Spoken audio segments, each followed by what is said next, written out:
ہمارے چینل میں خوش آمدید۔ تو چلیے شروع کرتے ہیں آج کی کہانی۔ گاڑی ہموار سڑک پر خاموشی سے آگے بڑھ رہی تھی۔ شام اپنے ساتھ ایک عجیب سا ٹھہرا ہوا سکوت لائی تھی، جیسے ہر شے ایک پل کے لیے رک کر کسی اندیکھی اداسی کو محسوس کر رہی ہو۔ کھڑکیوں کے پار فاصلہ بناتی روشنیوں کی قطاریں گاڑی کے شیشے پر لمبی لکیروں کی صورت کھینچ رہی تھی، جو لمحہ بلمحہ پیچھے جا رہی تھی، مگر دل کے اندر بسے بوجھ کو کہیں بھی پیچھے نہیں دھکیل پا رہی تھی۔ پچھلی سیٹ پر وہ آنکھیں موندے ٹیک لگائے بیٹھی تھی، جسے دنیا کے شور سے چند لمحوں کے لیے چھپ جانا چاہتی ہو، جیسے سکون کی کوئی گمشدہ لہر اسے اپنے اندر سمیٹ لے۔ اس کے سیاہ مخملی بال شانوں پر بکھرے تھے، جن کا نرم سا خم مدھم روشنی میں سیاہی کا ہالہ بنائے ہوئے تھا۔ چہرے کی نازک خد و خال، دودھیا رنگت اور گالوں پر ہلکا سا گلابی بلش، سب کچھ ایسے لگ رہا تھا جیسے کسی ماہر مصور کی پینٹنگ میں زندگی سانس لے رہی ہو۔ گاڑی کی چھت سے ٹکراتی مدھم لائٹ اس کے چہرے پر ہلکے سنہری سائے ڈال رہی تھی۔ اس کی بند پلکوں پر نمی چمک رہی تھی اور ان کے نیچے چھپا ارتعاش بہت کچھ کہہ رہا تھا۔ اس کے بہتے ہوئے ہلکے نیلے سلک کے فٹڈ ٹاپ پر موتیوں کی باریک امبرائڈری تھی، جو ذرا سی حرکت پر روشنی کو پکڑ کر جھلملاتی تھی۔ سفید ٹراؤزر اور سلور ہائی ہیلز نے اس کے انداز میں وہ نفاست شامل کر دی تھی جو کسی پروفیشنل ماڈل کی پیش قدمی کا حصہ ہوتی ہے۔ لمبی باریک انگلیوں میں چمکتی نازک سلور رنگ کی انگوٹھی گاڑی کی مدھم روشنی میں ٹمٹما رہی تھی۔ وہ ٹانگ پر ٹانگ رکھے پرس کو گود میں دبا کر بیٹھی تھی، جیسے کسی فیشن شو کے بعد تھکی ہاری ماڈل چند لمحوں کے لیے اسٹوڈیو کے شور سے بچ کر تنہائی چرانے نکلی ہو۔ ڈرائیور نے آہستگی سے ریڈیو آن کیا۔ ایک نرم اداس دھن گاڑی کی خاموش فضا میں پھیل گئی۔ گانے کے الفاظ جیسے کسی نے اس کے دل کی ترجمانی کے لیے ہی لکھے ہوں، دھیرے دھیرے فضا میں تیرنے لگے۔ اس کی پلکیں بے اختیار کانپی، جیسے اچانک کوئی پرانا زخم بغیر دستک دیے جاگ اٹھا ہو۔ یادوں کا دروازہ ایک لمحے میں کھل گیا۔ کسی کا مسکراتا چہرہ، کسی کی شوخ نظریں، کسی کی آواز، سب اس کے ذہن پر دھواں بن کر چھا گئے۔ دل کی دھڑکن بے ترتیب ہو گئی۔ وہ گہرے سانس لینے لگی، مگر بے فائدہ تھا۔ آج کا دن تھکا دینے والا تھا، مصروف بھی تھی، پھر بھی یہ یادیں اس کے دل میں اتنی شدت سے کیوں ابھری تھی؟ یہ سوال وہ کئی بار خود سے پوچھ چکی تھی، مگر جواب ہمیشہ خاموشی میں دفن رہتا۔ وہ جانتی تھی کھویا وہ شخص تھا، ٹوٹی وہ تھی، خسارہ اس کے حصے میں آیا تھا، اور وہ ایسا خسارہ تھا جو دل کے کسی کونے میں مرہم نہیں قبول کرتا۔ اس کی پلکوں پر نمی بھر آئی۔ وہ سکون جس کی تلاش میں آنکھیں موندی تھی کہیں تھا ہی نہیں، الٹا دل کی بے چینی اور بڑھ گئی۔ ایک قطرہ خاموشی سے اس کی پلکوں سے ٹوٹا، گال پر پھسلا اور گردن تک سرک گیا۔ اس نے جلدی سے ہاتھ بڑھا کر اسے صاف کیا، جیسے اپنے آپ کو سختی سے یاد دلانا چاہتی ہو کہ کمزور نہیں ہے، کبھی نہیں ہوگی۔ اس نے لمبی سانس لی اور آہستگی سے آنکھیں کھول دی۔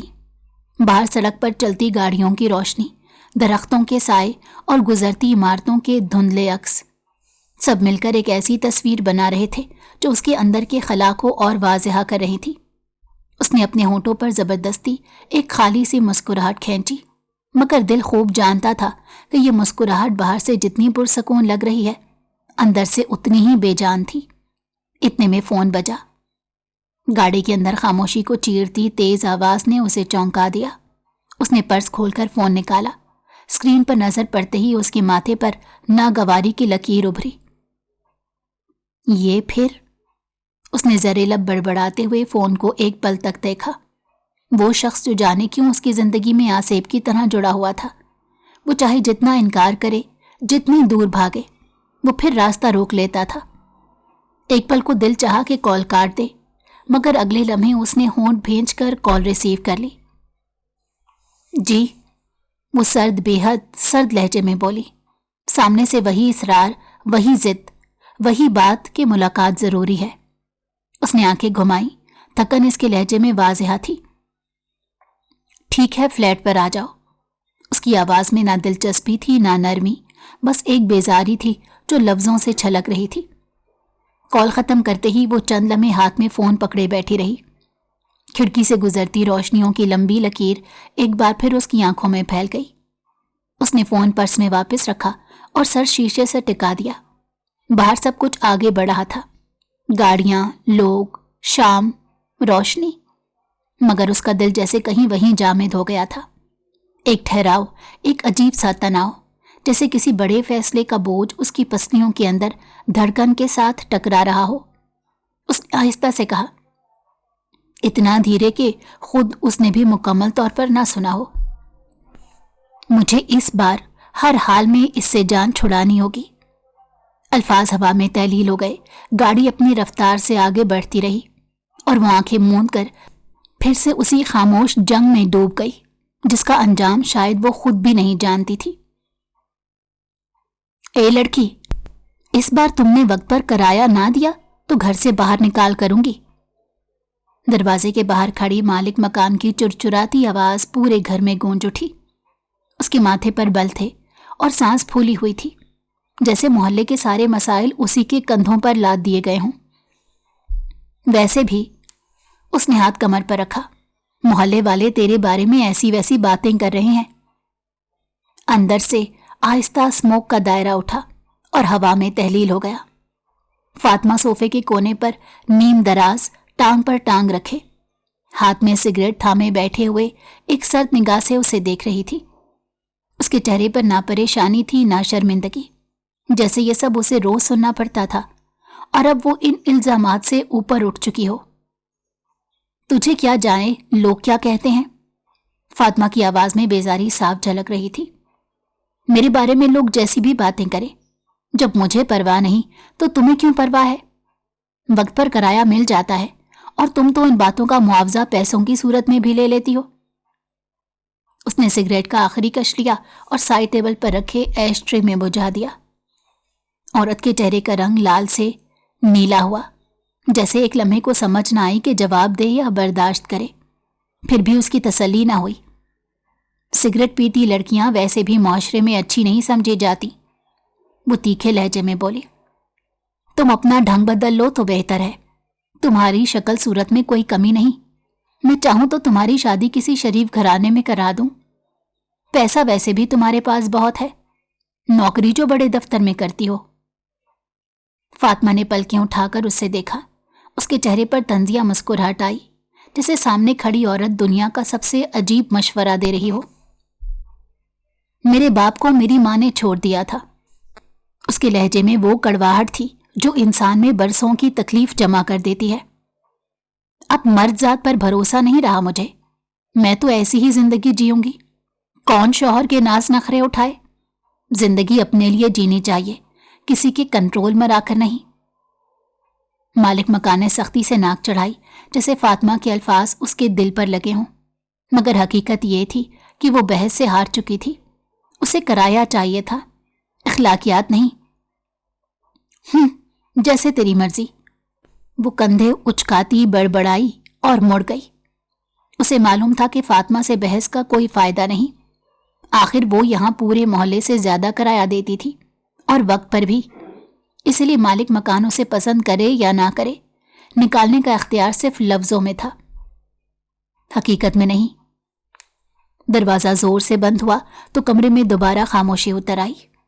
فاطمہ نے آہستگی سے سانس چھوڑا، جیسے اس بند ہوتے دروازے کے ساتھ ایک بھاری بحث بھی باہر نکل گئی ہو۔ اس نے اپنے بال ایک طرف سمیٹے اور صوفے سے ٹیک لگا کر بیٹھ گئی۔ کھڑکی سے آتی ہلکی دھوپ نے اس کے چہرے پر ایک نرم سا ہالہ بنا دیا تھا۔ اس عمارت میں آئے کچھ ہی مہینے ہوئے تھے، کسی کو نہیں پتا تھا کہ وہ کہاں سے آئی ہے، اس کے گھر میں کون ہے، کس سے ملتی جلتی ہے۔ بس اتنا معلوم تھا کہ وہ اکیلی رہتی ہے، ماں مر چکی تھی، باپ بچپن میں ہی گھر چھوڑ کر چلا گیا تھا اور تب سے وہ دنیا کے سامنے تنہا کھڑی رہی، نوکری کی، جیتی گری سنبھلی، مگر کسی کے سامنے ہاتھ نہیں پھیلایا۔ اس تنہائی نے اسے مضبوط بنایا تھا، یا شاید بے حس۔ محلے والوں نے اس کے بارے میں کئی کہانیاں گھڑی تھیں، کوئی کہتا وہ ضدی ہے، کوئی کہتا بد چلن، کوئی اس کی اکیلے رہنے پر انگلی اٹھاتا، مگر اسے کبھی پرواہ نہ ہوئی۔ برسوں کی محرومی نے اسے سکھا دیا تھا کہ لوگوں کے بولنے کا نہ کوئی آخر ہے نہ وزن تھا۔ اس نے ایک نیا سگریٹ نکالا، مگر ماچس جلانے سے پہلے اسے روک لیا۔ کچھ سوچ کر سگریٹ واپس ڈبے میں رکھا اور میز پر رکھ دیا۔ شاید دل میں کہیں تھکن اتر چکی تھی، شاید بحث نے اسے تھکا دیا تھا، یا شاید وہ اس دن کے شور سے بھر چکی تھی۔ وہ آہستہ سے اٹھ کر کھڑکی کے پاس گئی۔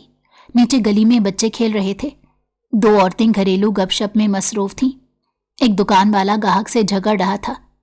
ہر کوئی اپنی دنیا میں مگن تھا، مگر اس کی دنیا بالکل خاموش تھی۔ فاطمہ نے گہری سانس لی۔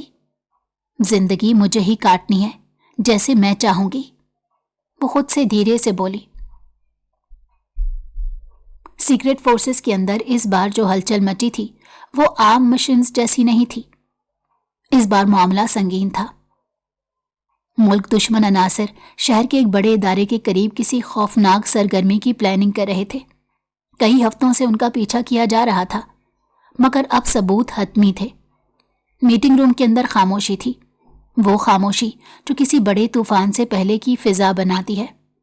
وسط میں کھڑے میجر ایگل، اصل نام علی حیدر، اس نے ایک بڑا کاغذ میز پر پھیلایا، سرخ مارکر سے اس پر گول دائرہ لگایا اور آہستہ سے بولا، یہ پوائنٹ، یہاں وہ حرکت کرے گا، یہاں سے اس کو نکلنے کا کوئی راستہ نہیں چھوڑا ہم نے۔ اس کی آواز پرسکون مگر خطرناک حد تک پر اعتماد تھی۔ کمرے میں موجود چاروں سپاہی دم سادھے کھڑے تھے۔ ان میں سے سب سے نیا احمد تھا، جو پہلی بار ایگل کے مشن پر آیا تھا۔ احمد نے سیدھے کھڑے ہو کر کہا، سر، آپ کے ساتھ کام کرنا ہمارا پرانا خواب تھا، آج فخر محسوس ہو رہا ہے۔ ایگل نے اس پر ایک مان تولتی نگاہ ڈالی، پھر ہلکا سا طنزیہ مسکرا کر کہا، یہ کہہ دینا آسان ہے احمد، لیکن یہ خواب تم پورا کر سکتے ہو یا نہیں، یہ تو تمہارے کام سے ہی پتہ چلے گا۔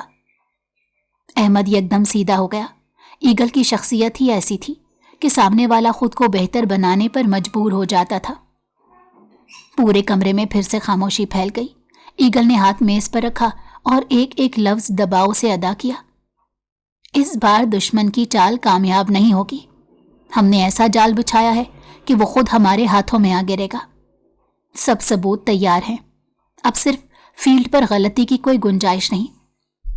تمام لوگ سر جھکا کر حامی بھر گئے۔ ایگل نے فائل بند کی اور مختصراً بولا، پھر ملتے ہیں سب۔ شہر ابھی پوری طرح جاگا نہیں تھا، مگر یونیورسٹی روڈ پر چہل پہل شروع ہو چکی تھی۔ ناشتے والے ٹھیلے، رکشے سب اپنی جگہیں سنبھال رہے تھے۔ اسی بھیڑ میں ایک چھوٹا سا بھٹے والا بھی کھڑا تھا، لیکن ظاہر ہے وہ عام بھٹے والا تھا ہی نہیں، وہ میجر ایگل تھا۔ عام کپڑوں میں، چہرے پر سیاہی ملی ہوئی، بال بکھرے اور قمیض کی گردن سے جھانکتے سینے کے بال، جیسے کسی محنت کش مزدور کا روپ۔ وہ گزشتہ 2 دنوں سے اپنے مقام پر کھڑا تھا۔ اس کے کان بلوٹوتھ ڈیوائس سے جڑے تھے، آنکھیں ہر آنے جانے والے پر، مگر خاص طور پر ایک مخصوص شخص کی تلاش میں تھی۔ Eagle, position? وائرلیس پر آواز آئی، on standby, target on area. اس نے آہستہ سے کہا۔ چوک پر رش بڑھ رہا تھا، یونیورسٹی جانے والے لڑکے لڑکیاں جلدی میں تھے، رکشے ہارن دے رہے تھے اور لوگوں کے قدموں کی آوازیں ایک الگ شور پیدا کر رہی تھی۔ لیکن ایگل کا ذہن بہت واضح تھا، اسے صرف ایک شخص پر نظر رکھنی تھی۔ مشن میں ایک مصیبت قیامت بن کر داخل ہوئی، وہی فاطمہ، جو آج دفتر کے لیے لیٹ ہو رہی تھی، مگر بھٹے والے کو دیکھ کر اپنی بچپن کی کمزوری کے ہاتھوں مجبور ہو گئی۔ وہ برق رفتاری سے آ کر اس کے سامنے رک گئی، جیسے بھٹا نہ ملا تو سانس بند ہو جائے گی۔ بھائی، بھٹا دو نا، اس نے بے صبری سے کہا۔ ایگل چونک کر اس کی طرف دیکھنے لگا۔ دل چاہا کہ کہے، باجی ہٹ جائیں، میں ملک بچا رہا ہوں، مگر ظاہر ہے یہ نہیں کہہ سکتا تھا۔ اس نے ارد گرد نظر دوڑائی، کوئی اور بھٹے والا بھی نہیں تھا۔ بدقسمتی اس کا آج مقدر بن چکی تھی۔ وہ زہری لب بڑبڑایا، پھر مجبوری میں بھٹا اٹھا کر تیار کرنے لگا، لیکن ہاتھ کام کر رہے تھے، دماغ ٹارگٹ کی تلاش میں تھا۔